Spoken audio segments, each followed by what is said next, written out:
Yeah, he was older, 33. I mean, and he had a deferment because of he ran a copper mine in New Mexico. So he didn't have to go to war. He did not have to go. Alexander Bonnyman Jr. can be summed up in one word: leader. He took charge. He just took charge of. Cynthia Tinker of the University of Tennessee Center for the Study of War and Society takes us back to 1943 and the Pacific island of Tarawa. That bloody battle in World War II was captured in this film and claimed the lives of close to 1,000 Marines in little more than 3 days of fighting. For conspicuous gallantry. Tinker reads from Bonnyman's Medal of Honor citation awarded for his leadership on Tarawa. First Lieutenant Bonnyman repeatedly defied the blasting fury of the enemy bombardment to organize and lead the besieged men over the long open pier to the beach. Withdrawing only to replenish his ammunition, he led his men in a renewed assault, fearlessly exposing himself to the merciless slash of hostile fire as he stormed the formidable bastion.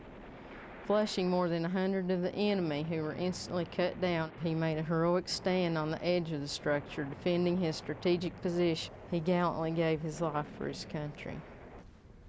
That's about to make me cry.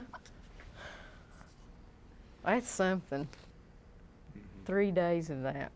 We had the medal on one wall in my house growing up and a portrait of him on the other. Alexander Bonnyman's grandson sat down with us on what would have been the Marine's 101st birthday. He seemed like such a selfless man from everything I know about him. Raised in East Tennessee, Alexander's Sandy Bonnyman went off to prep school, then on to Princeton. He forged a successful business and became a father of 3. But he entered the Marine Corps not as an officer. He joined as an enlisted man.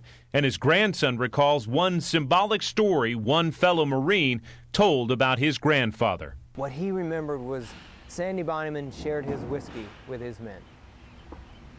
Clay Bonnyman Evans spoke to us on the grounds of the East Tennessee Veterans Memorial. A granite block honors his grandfather in Bonnyman's gallantry on that strategic island in the Pacific. I have wanted to go for a very long time. I grew up admiring this man. I did not serve myself, it's important to say, but he was my hero from the time I was about 6 on. And last summer, Evans, a journalist by trade, made what he called a pilgrimage to Tarawa. I really came away incredibly moved, and it was a powerful experience. He stood in the sands where his grandfather stormed ashore and touched the site of his grandfather's heroic final fight. The Bonnyman bunker still stands almost 70 years after the battle. I really got a sense of what an incredible sacrifice and a hard, scary thing it had to have been to do it. In this photo, he marked the piece of ground the military suspects may hold the remains of Alexander Bonnyman. Should they find that needle in that haystack, it would be extremely powerful. Efforts are underway to uncover the remains of Bonnyman and close to 500 other Marines still buried after close to 7 decades on this island.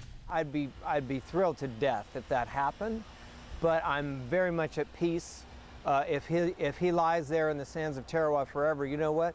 It does not dishonor his memory or his remains in any way.